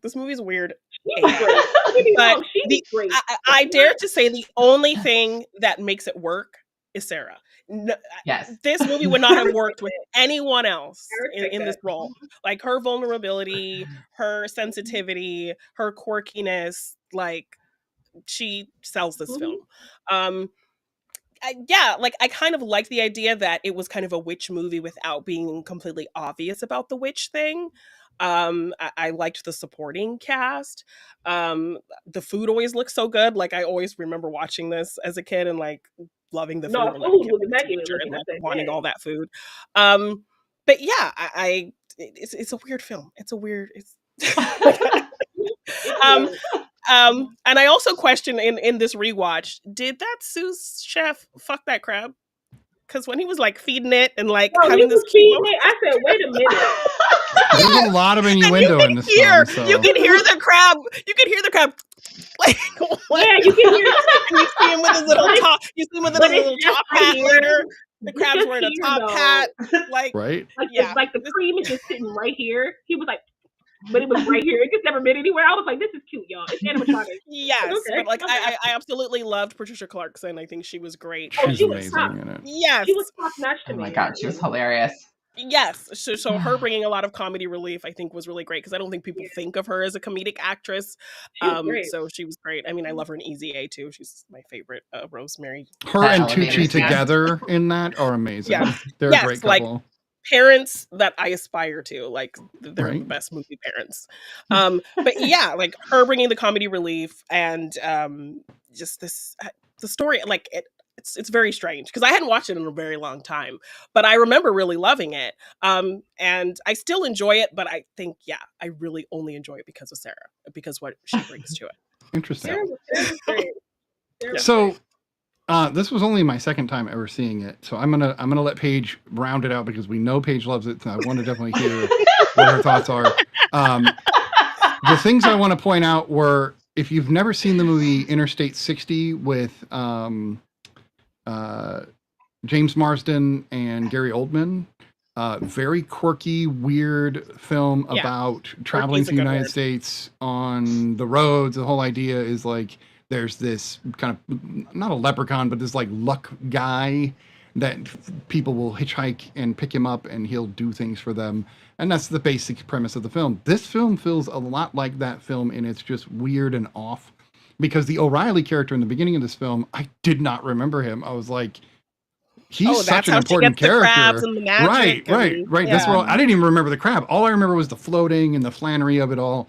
Because I loved Powder and Boondock Saints, and like, so I was like, Sean Patrick Flannery was amazing. And then I realized, wow, he is way better and more attractive as an Irish kind of dirty guy than he is as a clean cut guy. Like, this is not. Yeah, and like Law was saying, I hated him just getting mad all of a sudden. Yeah, like, all of a sudden. It made me so mad, like, that he just so freaked out all of a sudden. Right. The big standout for me, though, and I agree with Patricia Clarkson, but Dylan Baker is one of those underrated actors, and he was hilarious in this. Right? Such a great character actor. I love him from Trick or Treat. I love him in basically anything he's ever been in, because he's always just this like, who is this guy? He's always like the energy you need in that moment. Whenever he shows up, you're like, oh, we needed this dude here. It was great. Right. I love when he's getting teased with the eclair, and he's like, no, Lois, I don't want it. She's like, yes, you do. Yes, you do. And yes. Like, even when they're like, whatever you say, boss, and he's like, no, this time I want you to be the boss. Yeah, I love that. I love that. He's like all shy to say it. It's so cute. She's like, you're the boss. Like, but even when he's told that Can you that be the boss?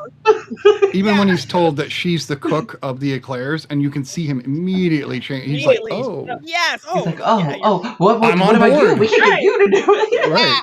I love that. I love it. But a lot of times that, you know, the actors that are in the background are what really fill out the film and make it feel like a world that's being lived in. The other actor was in there. Yes. Her friend. Lawrence Gillard Jr. Plays her sous chef. Yeah. But he's also the guy I remember from The Waterboy, and I loved him in that as well. So like, he's not somebody you see a lot, but when you see him, you're like, oh, I like that guy. So like, this movie's like the cast is great. It really is.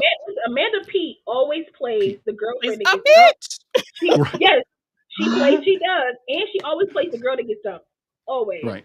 Amanda Peet. But I love when she's the whole 9 throwing yards. those plates in the restaurant. They don't even match, and putting mashed potatoes on his face. And she's like, his eye. Like, I have my perfect hair. It's just like, but I'm not wasting a perfect outfit on you. And wasting an outfit on you. Right. She was in it though. I love everything about. I love it. But see, okay, so maybe that's where the magic of it comes in, because she's like. Because that was her emotion when she was making her chicken. She was angry like that. No, but I mean, like when they were in the kitchen on that emotion. and Nolan's like, how can you not? Her skin, this and the other. She's like, no, he doesn't like her. Like, she just knows. No, he doesn't like her, because he was about to break up with her in that scene. Right. Because but he couldn't get to it. She's like, no, like he shouldn't be with her. And then when she made the food, he was like, why am I with you? Well, you see how she's pounding that chicken all crazy? Yeah. She was going nuts. Yeah. I was like, and then she touched her hair. I'm sorry.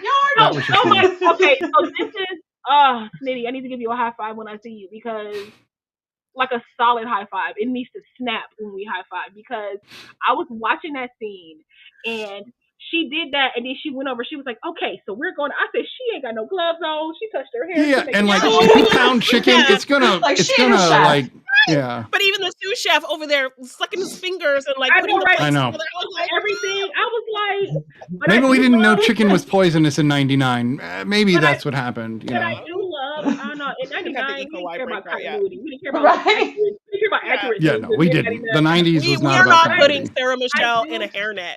Okay, no, we're not. Yeah, no, it would ruin it. But we are going to dye her hair a weird color. Yeah. I do want to hear. Oh, go ahead. Go ahead. It was like a bronzy red type of thing. But I will say though, like, I lost my train of thought. Never mind. Go ahead, Paige. My apologies. Okay, Paige, give us your breakdown of Simply Irresistible. Tell us why you love it. Well, I mean, it's my favorite romantic comedy. So I'm just laughing because I'm like, you guys like hate it, and I'm like, it's my favorite romantic comedy. Oh, I do hate it. No, you know what I love about it? It's about, to me. So I saw it in theaters. Obviously, when it came out, I was like the only one in theater that saw it too. It was like, that's always how it works, right?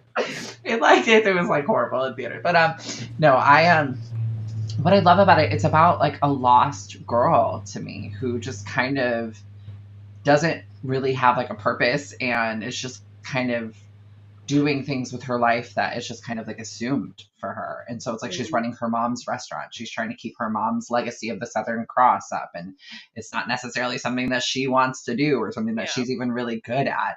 And so she kind of finds her purpose through it. And to me, that's the magic. And through that, then she finds love, and she finds, you know, this love that isn't perfect. And, you know, it's just a fun movie for me. And I love Sarah Michelle Gellar. She's my favorite actor. And it's just a comfort film. And I think there's lots of things that I feel like are so wrong with this movie. But I chalk it up to like the time and nostalgia. But a lot of this film, there's a lot that was taken out of this film. And I think because it bombed in theaters, it never got a proper true release on physical media the way that it should have, where like you would have gotten the extended scenes or deleted scenes and stuff. Originally, the film was called Vanilla Fog. And so it was originally going to be based on that Vanilla Fog, and there was going to be more of a right, but there was going to be more of an incorporation with that. There was a few park scenes that were set up where they talked about her family, and so there was a little bit more intimacy between her and Tom Bartlett. We missed that. Yeah. See, I think I would have loved that. I think that would have changed the movie completely for me. Because think about it, if your mom died, it's very, listen, I keep bringing Charmed into this, but it keeps popping up. Yeah. It's just like Charmed. Like, they didn't know that they were witches until their grandmother died and their powers got unleashed. So in this, I kind of like that she didn't understand what was happening to her. She didn't understand until like the end. Mind you, it took too long, but I digress. She should have found out midway through the movie, but again, I digress. But it's very similar to that. Like, her mother died and then her magic like spontaneously like started to manifest. So it's very interesting. Yeah. I think the crabs are definitely, like, O'Reilly and the crab are definitely part of it. Yeah. But I think putting on her mom's earrings had an effect. That's just me. As soon as she put those on, that's when we start to see her. I think with that, I think it's a symbolism for her. I think that it became a confidence factor for her. And so the way that I look at it is like, where she's like, I don't have my mom's earrings. I can't do this without them. And she has that breakdown effect. It's in that moment that she realizes that she doesn't necessarily need them. Right. Like, she doesn't need them. It's that, when I put them on, that's when things got better, but it's not really when things got better. Yeah, he tells her no. Yeah, it's that confidence in her. Yeah. I wish that they would have like explained a little bit more about the crab and where the crab really came from. Yeah, like we never really learned like the significance of that, and like if they had pushed out a more connection to her mother. And that, so like after that, does she take him and put him in like a tank when she goes back to like her apartment now? She cooked all the other crabs, and he's a magic crab. Like, he doesn't need honestly, water. He just needs lettuce. Maybe it's not a he.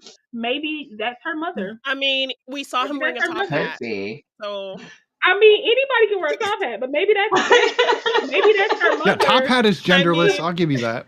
Maybe that's her mother watching out for her in a way. But also, to bring it back to Charmed, Sean Patrick Flannery was in Charmed as well. What episode? What season was he in? He was in season 5, the fairy tale episode. He played like Phoebe's like Prince Charming. Was this before his accident? Yes, I believe so. Yes. Yes. Do you know I met him, and he said that this is his mom's favorite movie. I love it. Nice. Oh my gosh! Unfortunately, Sarah Michelle Gellar says this is her least favorite movie. I'm sure it is. I know. I'm sure it is. I'm sure it is. But I'm sure it is.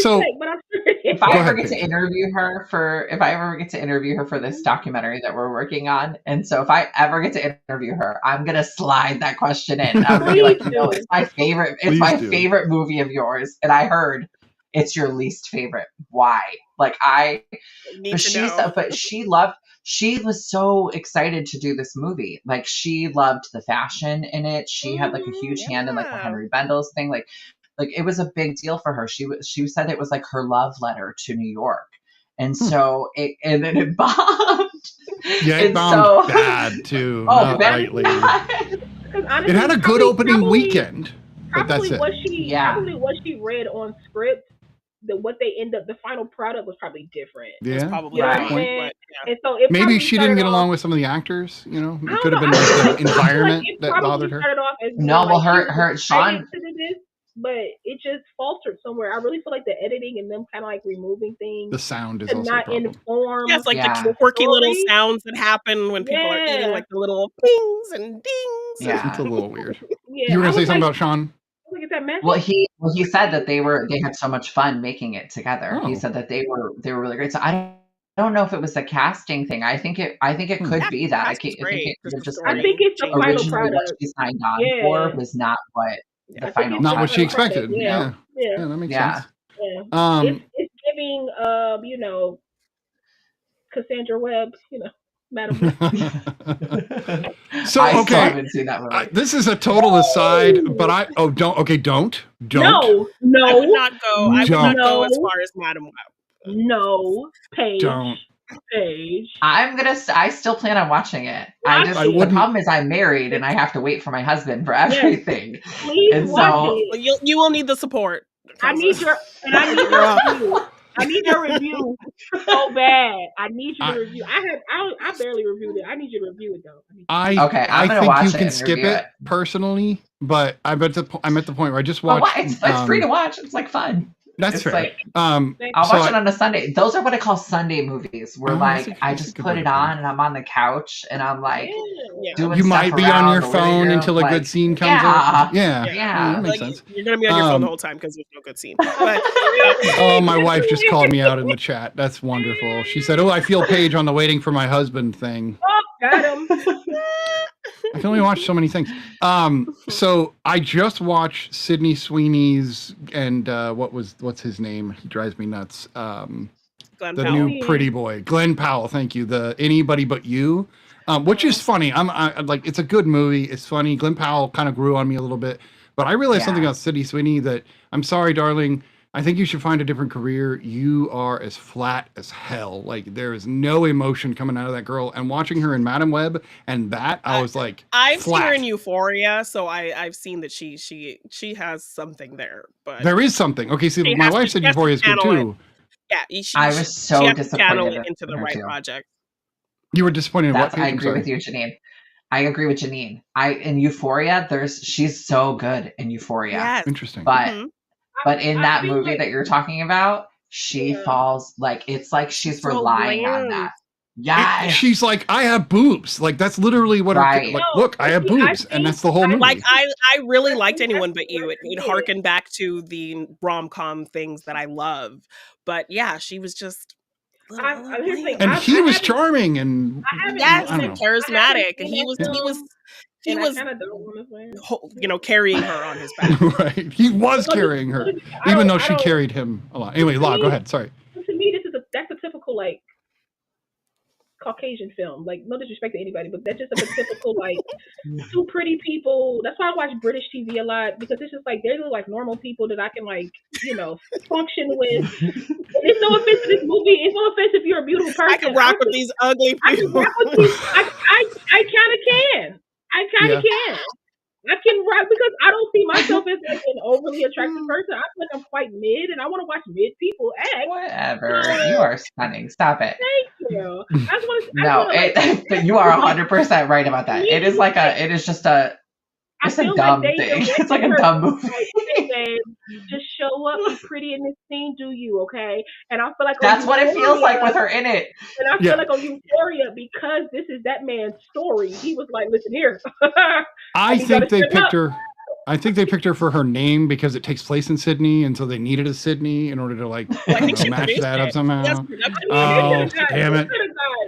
She only did that movie. But she only did that movie so that way they would finance Immaculate. That's the only reason why she did the movie. And I feel like that's why it shows. I feel like it shows. I mean, did you see so her she's probably like, I have to be here. Do I need to watch Immaculate? I thought she was she was much better in Immaculate.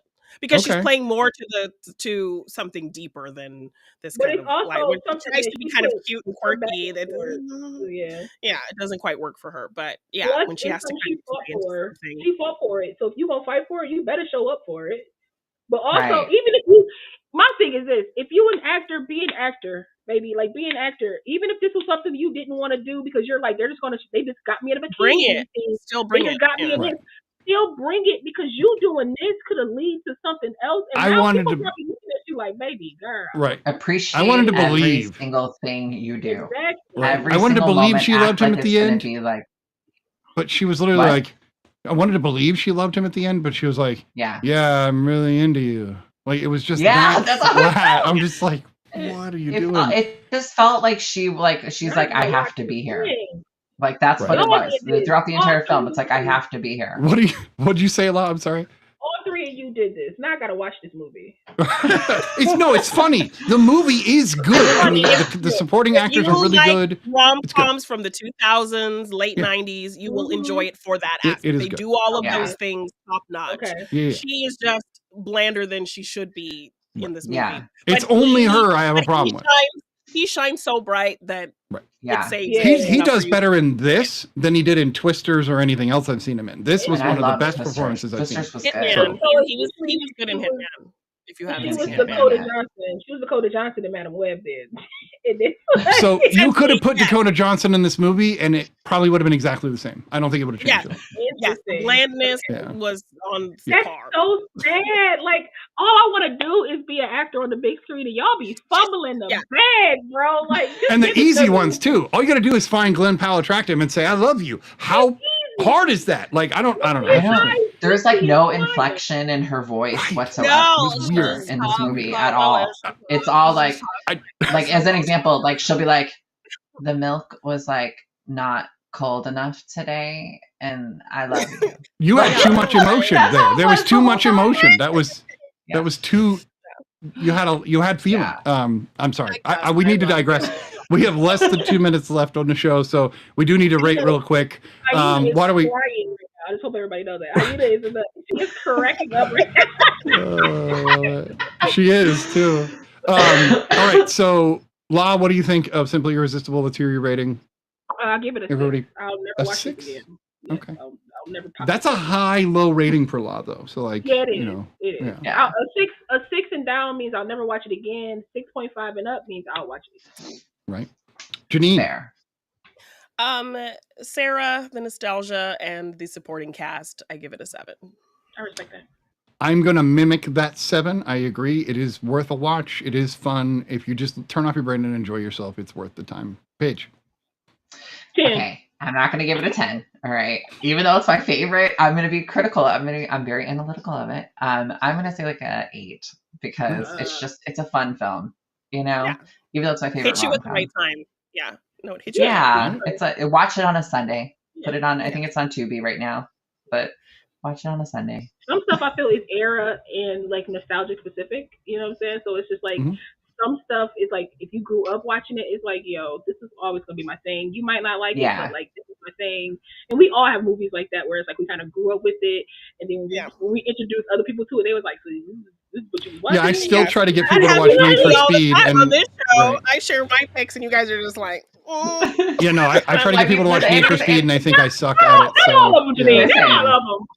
I love it. It's my favorite. It's my favorite romantic comedy. Like we were even basing our wedding off of Simply Irresistible. So like we like our dinner scene, but pre-COVID, because COVID killed everything. But pre-COVID, like our dinner for our wedding, we had like fog machines that were coming in. Everybody was going to eat dinner in the clouds, like it, like yeah. So like, and so it's like, but a film-wise, critical-wise, it's an 8. It's for me.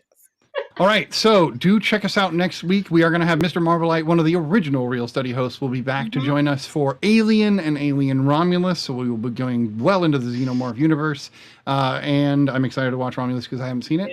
Also, we are going to be doing an all Mel Brooks evening because Lala here has not seen most of his filmography. So we will be doing Young Frankenstein and Spaceballs as a combination. So please join us for those two. Paige looks like she wants to join us for that episode. And of course, all of our guests are welcome back at any time. So if you do want to hit us up, don't hesitate to do that. That said, this has been episode 17 of the Real Study Season 4. Thank you so much for joining us. Have a great evening. Have a good night. And remember to follow us. Thank you for having me. Thanks for being here, Paige. You're amazing. We appreciate you for having me. This has been so much fun. I feel so honored. Thank you guys. This has been so much fun. You were great. I can't believe, have you never seen Spaceballs? Nope. Oh my God. Ding ding.